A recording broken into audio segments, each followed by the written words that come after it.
Oui, la parole. Je vous en prie. je vais essayer vraiment d'être synthétique, Allez-y, je vous en prie. d'être aussi long que ma collègue Catherine Huy. Non, plus sérieusement. Monsieur le Président, mes chers collègues, il est indispensable de se doter d'un schéma de développement de la lecture publique, d'ailleurs que notre groupe Côte d'Or Tête d'Avenir va voter. Cette feuille de route pluriannuelle composée de 30 actions regroupées en 9 fiches actions est pragmatique et paraît tout à fait adaptée à notre territoire très hétérogène avec ses 244 lieux de lecture dans des zones plus ou moins desservies en matière de lecture publique. D'ailleurs, le département va poursuivre son soutien en termes d'investissement et de fonctionnement, même si le budget consacré à la lecture publique n'apparaît pas clairement dans ce rapport. Je profite de l'occasion pour saluer les bénévoles, notamment le réseau départemental repose à 68% sur l'implication des bénévoles, parmi lesquels seuls 25% ont suivi une formation relative à la gestion d'une bibliothèque. Au-delà de la crise du bénévolat qu'on a identifiée maintenant depuis la crise sanitaire, dans certains territoires du département, notamment dans le nord du département, nous devons réfléchir à offrir un réel statut et une reconnaissance aux bénévoles actuels et aux futurs intervenants. Je pense qu'il est nécessaire de lancer une campagne de communication qui doit s'engager pour mobiliser ce que j'appelle les bataillons du bénévolat.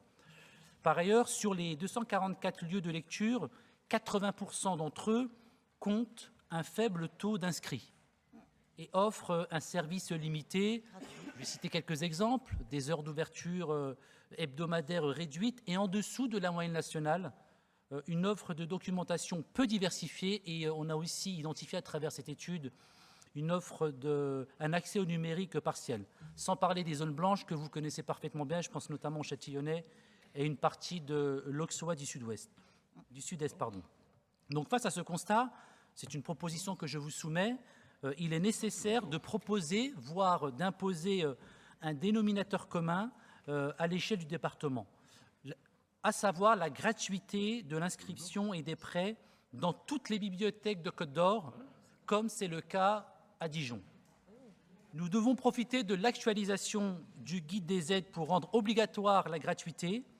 Cela doit être un point à inscrire dans le cadre des nouvelles conventions entre le département et les partenaires. Instaurer la gratuité de l'inscription en bibliothèque, c'est offrir un accès simplifié et démocratique à la lecture, à l'information et à la culture. D'ailleurs, les communes de toute taille qui sont passées à la gratuité ont vu augmenter la fréquentation et le nombre d'inscriptions à la bibliothèque. Alors, dernière remarque, Monsieur le Président, chers collègues, le bibliobus, qui était une belle vitrine, n'a pas, dans ce plan lecture, une place importante. Que va devenir ce dispositif qui a d'ailleurs fait ses preuves par le passé? Voici quelques propositions pour compléter ce schéma départemental.